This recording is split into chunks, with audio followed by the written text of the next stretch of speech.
송생과학입니다. 오늘은 영양소의 종류와 검출에 대해서 확인해 보도록 하겠습니다. 저번 시간에는 우리가 생물의 구성 단계에 대해서 배웠습니다. 가장 기본이 되는 세포, 비슷한 세포가 모여서 조직이 되고, 그 다음에 비슷한 조직이 모여서 기관이 되고, 이 기관은 기능을 수행할 수 있었습니다. 그리고 기관들이 모여서 개체가 된다고 얘기했었습니다. 하지만 식물의 구성 단계에서는 세포, 조직, 그리고 조직계가 따로 존재한다는 것을 배웠었고요. 기관, 개체가 있었죠. 동물의 구성 단계에서는 세포, 조직, 기관까지는 동일하지만 기관계라는 게 또 추가가 된다라고 했었습니다. 그리고 개체가 형성되고 있다, 이렇게 기억을 해두자고 했었습니다. 자, 음식물에 들어가 있는 영양소를 어떻게 확인할 수가 있을까요? 저희가 다양한 방법으로 우리가 영양소가 들어있는 것을 확인을 해서 현재 법적으로 이런 영양성분을 표시하게끔 되어 있습니다. 그래서 이 영양성분에서 열량을 제외한 탄수화물이나 단백질, 지방, 콜레스테롤, 나트륨도 다 영양소로. 그러면 이러한 영양소가 어떻게 들어있는지 확인을 했을까요? 그 방법에 대해서 한번 알아보도록 하겠습니다. 오늘의 학습 목표는 영양소의 종류와 기능을 이해할 수 있다, 음식물에 포함된 영양소를 검출할 수 있다입니다. 자, 오늘도 즐겁고 재미있는 과학의 세계로 빠져봅시다. 자, 영양소라고 있습니다. 이 영양소는요, 우리 몸을 구성을 하고 있습니다. 그리고 생명활동에 필요한 에너지원을 제공하고 있고요, 몸의 기능을 조절하고 있습니다. 다른 교과서에서는요, 생리작용을 조절한다라는 표현을 쓰기도 합니다. 그래서 6대 영양소라고 되어 있는 것을 한번 보신 적이 있었을 겁니다. 탄수화물, 지방, 단백질, 이런 것도 배웠을 거고요. 물, 미네랄, 비타민이라고 배웠을 겁니다. 어떤 것은 이제 무기염류라고 표시하기도 하고요. 어떤 교과서는 바이타민이라고도 표시를 하고 있습니다. 그래서 에너지를 내고 있는 이 탄단지를 보고 우리는 주영양소라고 하는 거고요. 에너지를 내지는 않지만 몸의 기능을 조절하거나 구성을 하고 있는 것을 보고 우리는 부영양소라고 합니다. 물이나 미네랄, 비타민, 이런 것 등이 있습니다. 그래서 모든 생물들은 살아가기 위해서 에너지가 필요를 합니다. 그런데 사람은 포함한 동물들은요, 스스로 양분을 만들어낼 수 없다라는 단점이 있습니다. 그래서 이 단점을 극복하기 위해서 음식물을 섭취해가지고 영양소를 얻는다는 것이죠. 음식물마다 들어있는 영양소의 종류와 양이 당연히 다를 거고요. 그거를 같이 한번 확인해 보도록 할 겁니다. 그래서 영양소에는 대표적으로 탄수화물, 단백질, 지방이 있습니다. 그리고 마그네슘, 철과 같은 무기염류가 있고요. 그리고 비타민 A, 비타민 B, 이런 얘기 들어봤을 겁니다. 비타민이 있습니다. 그리고 물이 있다는 것을 알 수가 있습니다. 그래서 여러분, 물이 영양소로 생각을 안 하는 친구들이 많을 것 같아요. 열량도 안 내고 그러다 보니까 그럴 수가 있는데, 우리 몸의 체온도 조절해주고 우리 몸의 약 70%를 구성하고 있기 때문에 엄청나게 많은 몸을 구성하고 있기도 합니다. 그래서 6대 영양소로 취급을 받고 있습니다. 그래서 가장 비율이 많은 것은 물이고요. 탄수화물은 거의 에너지로 쓰기 때문에 체내 비율이 1% 정도로 매우 작습니다. 그리고 탄수화물이 남는다 하더라도 그게 다 지방으로 변화되기 때문에 탄수화물의 비율이 낮다는 것을 확인할 수 있고, 단백질이 약 16% 정도로 많습니다. 이 단백질이 세포도 구성하고 있고, 단백질 쉐이크, 이런 얘기 들어보셨죠? 근육도 구성을 하고 있습니다. 그리고 지방이 있습니다. 우리 뱃살이라든지 이런 것들이 다 이 지방으로 구성이 되어 있고, 무기질이라든지 비타민, 이런 것들은 약 4% 정도 구성이 되어 있습니다. 그래서 에너지를 내는 이 탄수화물, 지방, 단백질을 보고 우리는 3대 영양소라고 하는 거고요. 나머지를 부영양소라고 한다는 점을 기억해 두시면 되겠습니다. 자, 그래서 이제 주영양소부터 한번 살펴보도록 할 텐데요. 가장 중요한 점은 에너지원으로 이용이 된다라는 겁니다. 그래서 다른 말로 3대 영양소라고 하고 있고요. 탄수화물, 지방, 단백질, 되게 많이 들어봤죠. 탄단지, 이렇게 많이 들어보셨을 것 같아요. 이게 바로 주영양소라고 하는 겁니다. 하나씩 살펴보도록 할 텐데요. 탄수화물 같은 경우는요, 주로 에너지원으로 이용됩니다. 그래서 1g당 약 4kcal를 가지고 있고요. 구성 원소는 탄소랑 수소랑 산소가 있습니다. 그리고 남은 탄수화물은 지방으로 바뀌어서 저장되기 때문에 몸의 구성 비율이 매우 낮습니다. 그래서 약 1% 미만으로 매우 낮다는 점을 알 수가 있고요. 여러분이 많이 먹는 밥이라든지 국수, 빵, 고구마, 감자, 옥수수와 같은 데서는 이렇게 탄수화물이 많이 들어있다고 생각하시면 되겠습니다. 단백질 같은 경우는 에너지원이 1g당 약 4kcal를 내고 있습니다. 탄수화물하고 똑같다는 점을 알 수 있죠. 근데 유의해야 될 점은 구성 원소가 탄소, 수소, 산소, 질소, 황이 있습니다. 가장 중요한 점은 N이 있다는 건데 이 N이 세포를 구성하고 있다라는 점이고요. 근육도 구성하고 있다라는 점입니다. 그래서 이 N이 상당히 중요한 역할을 한다. 질소거든요. 이 질소가 상당히 중요한 역할을 합니다. 외우는 방법은 왜 이렇게 단백질 촌스러워 이런 식으로 외우시면 도움이 될 것 같습니다. 그래서 몸을 구성하는 성분으로 쓰인다. 세포나 근육 등을 구성하는 주성분이다 라는 것을 확인할 수가 있습니다. 그래서 이런 것을 보충하기 위해서 우리가 단백질 쉐이크도 많이 먹고 있죠. 효소, 호르몬의 주성분으로 몸의 생리작용을 조절하고 있습니다. 다른 말로 몸의 기능을 조절한다라는 말로도 사용을 하고 있습니다. 그래서 많이 들어있는 음식물은 살코기입니다. 마블링이 들어있는 게 아니에요. 그래서 순수 살코기를 말하고 있고요. 생선, 달걀, 콩, 두부 같은 게 대표적으로 단백질이 많이 들어있는 음식입니다.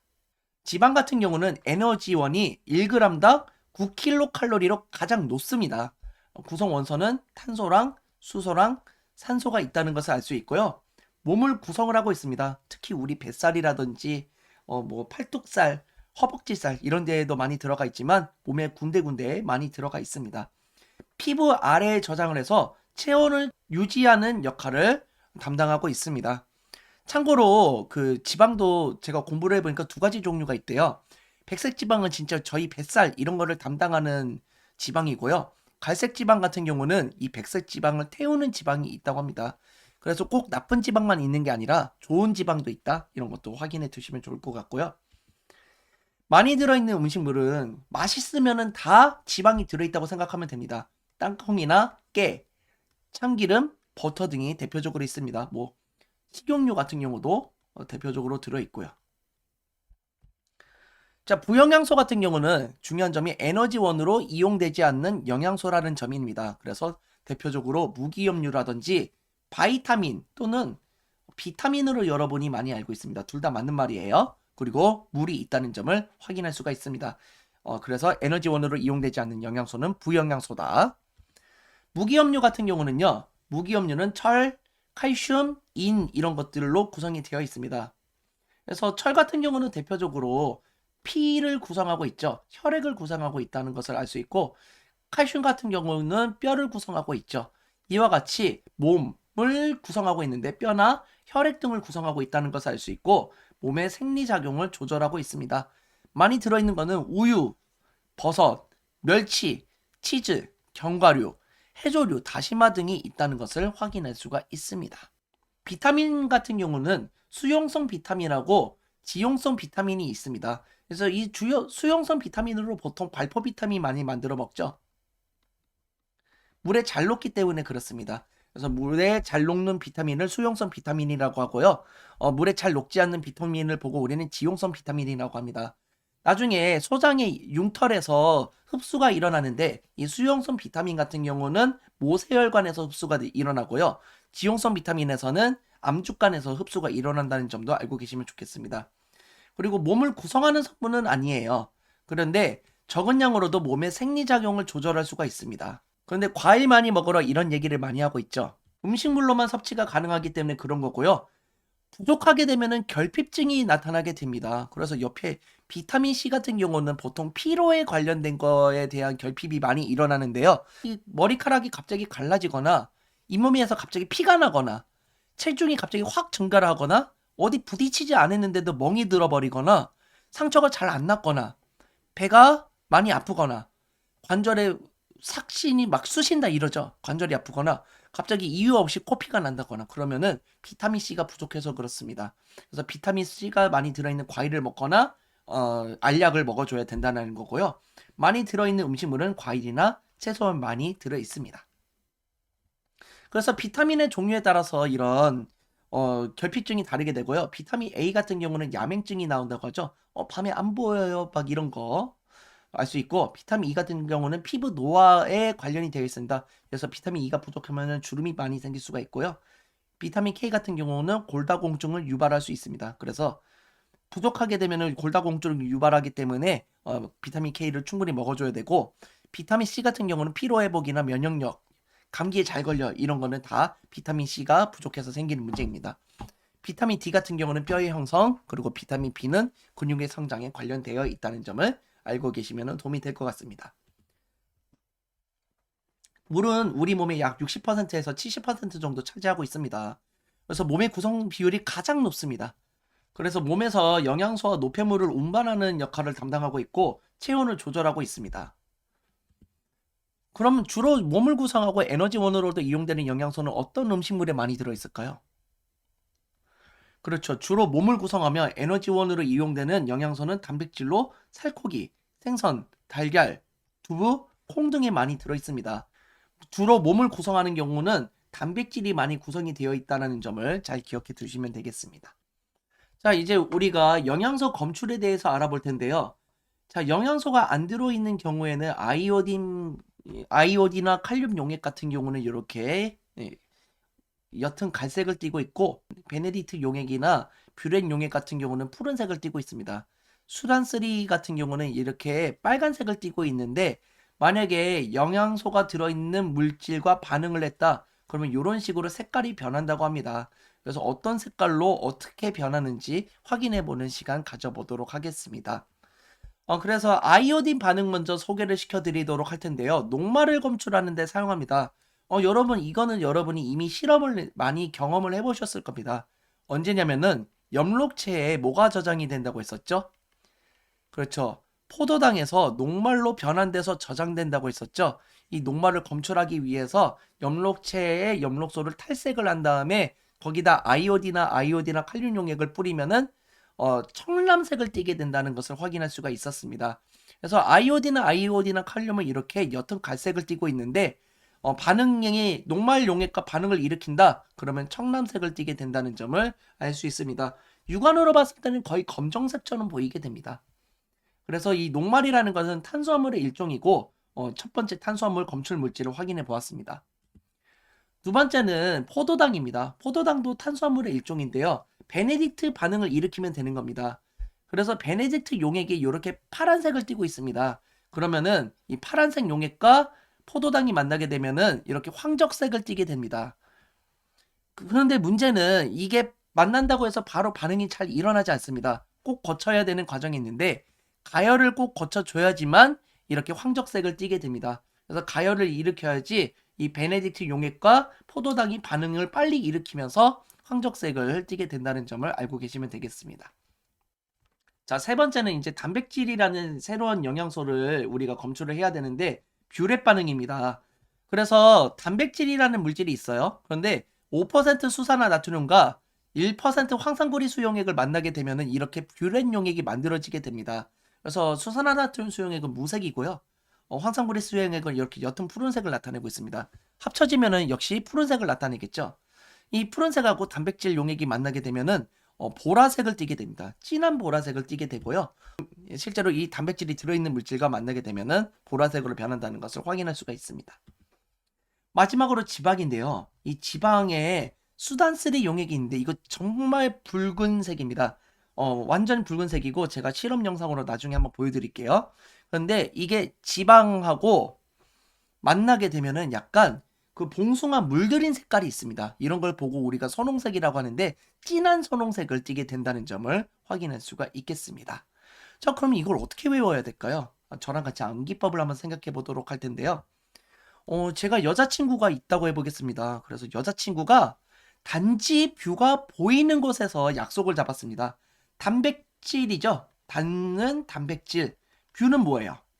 뷰렌 용액이죠. 어떤 색이 된다? 보라색이 된다. 이렇게 기억을 해두시고요. 근데 제 여자친구가 알고 보니까 블랙핑크의 지수였던 거예요. 정말 말이 안 되지만 제가 블랙핑크 팬들한테 공격을 당할 것 같지만 그래도 열심히 해볼게요. 지수가 몇 시에 약속을 잡았냐면은 지수가 3시에 선약을 했어요 라고 했대요. 오, 지수랑 만날 수 있는 기회가 드디어 생기는 거예요. 그래서 지방이 있습니다. 수단 3 용액이 되겠죠. 그리고 만나게 되면은 선홍색을 띠게 된다는 점을 기억해 두시면 되겠고요. 그런데 하필 제가 약속을 까먹고 반려견이 포메라니안과 베트남에 가 있었던 거예요.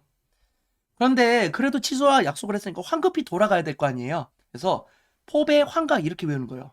포메라니안과 베트남에 있었는데 황급히 가보았더니 이렇게 하는 거예요. 그래서 포는 뭐였겠어요? 포도당이죠. 배는요? 베네딕트죠. 그리고 황은 황적색입니다. 근데 이 황적색을 띠려면 꼭 해야 되는 과정이 있다고 했어요. 가열을 해야 되죠. 베트남은 정말 덥죠? 가열을 해야 돼요. 그래서 베트남에서 서울까지 돌아가려면 거의 한 7, 8시간은 걸릴 거란 말이죠. 그래서 이 블랙핑크 지수가 빨리 올 줄 알고 아이스크림을 사놨던 거예요. 근데 이 아이스크림이 녹아버렸어요. 근데 지수는 착하잖아요. 이 녹은 아이스크림을 청소하고 있었다랍니다. 그러면서 저를 째려보고 있었죠. 아, 제가 이제 지수와 약속을 어긴 나쁜 사람이 됐는데 그래도 다시 한번 살펴볼게요. 녹은 녹말이죠. 아, 이, 오딘 반응을 하는 거죠. 청람 색을 띠게 된다는 점을 기억해 두시면 되겠습니다. 자, 다시 한번 정리해 볼게요. 단지 뷰가 보이는 곳에서 지수와 3시에 선약을 했더니 포메라니안과 베트남에서 황급히 가보았더니 지수가 녹은 아이스크림을 청소하고 있었더라. 이렇게 외우시면 되겠습니다. 그래서 단뷰보, 지수 삼선, 포배황과 노가청 이렇게 외우시면은 쉽게 외울 수 있으니까 잘 공부해 보시면 되겠습니다. 자, 그럼 지금까지 배운 내용을 가지고 문제를 풀어보도록 하겠습니다. 자, 1번 문제입니다. 음식물에 들어있는 몸을 구성하거나 생명활동에 필요한 에너지를 내는 물질을 뭐라고 합시다? 그렇죠. 영양소라고 해야 된다고 했습니다. 그래서 6대 영양소 중에서 그 탄단지가 에너지를 얻을 수가 있다라는 거고요. 영양소란 몸을 구성하고 에너지를 제공하거나 몸의 기능을 조절하는 물질이다. 다른 말로는 생리를 조정한다. 그 기억을 하자고 했습니다. 포도당과 어떤 용액이 반응하면 황적색을 띈다? 그렇죠. 황가였죠. 베네딕트 용액입니다. 황적색을 띠려면 어떤 과정이 또 필요하다? 가열을 해야 된다. 라는 점도 같이 기억을 해 두셔야 됩니다. 에너지원으로 이용되는 영양소에는 그렇죠. 탄수화물, 단백질, 지방이 있습니다. 탄단지 이렇게 기억해 두시면 도움이 될 것 같아요. 음식물을 고루 먹어야 하는 까닭이 무엇일까요? 그렇죠. 음식물마다 들어있는 영양소의 종류와 양이 다르죠. 영양소마다 우리 몸에서 하는 역할이 다르기 때문에 필요한 영양소를 충분히 섭취하기 위해서는 다양한 음식을 골고루 먹어야 됩니다. 이러한 영양소가 가장 골고루 잘 만들어지는 것이 바로 급식입니다. 급식. 그래서 여러분 급식을 잘 면밀히 분석을 해보시면은 6대 영양소가 정말 잘 나뉘어져 있을 겁니다. 그래서 급식이 정말 맛있다. 그런데 건강하다. 그러면은 이 6대 영양소가 잘 분배가 되어 있도록 음식을 제공을 해주고 있습니다. 그래서 잘 한번 확인을 해보시기 바랍니다. 영양소에 관한 설명으로 옳지 않은 것은 답은 몇 번일까요? 그렇죠. 답은 5번이죠. 녹아청이에요. 아이오디나 반응을 해야 되고 청람색이 나온다는 것을 확인했죠. 베네딕트는 포도당을 확인할 때 확인한다는 점을 기억해 두시면 되겠습니다. 자, 다음 이 시간에는 우리가 이러한 영양소를 섭취하기 위해서는 소화를 해야 됩니다. 이 영양소가 흡수되고 분해되는 과정을 한번 알아보도록 하겠습니다. 자, 이 영상이 즐거우셨으면 좋아요, 구독하기 부탁드리겠습니다. 여러분 감사합니다. 송바.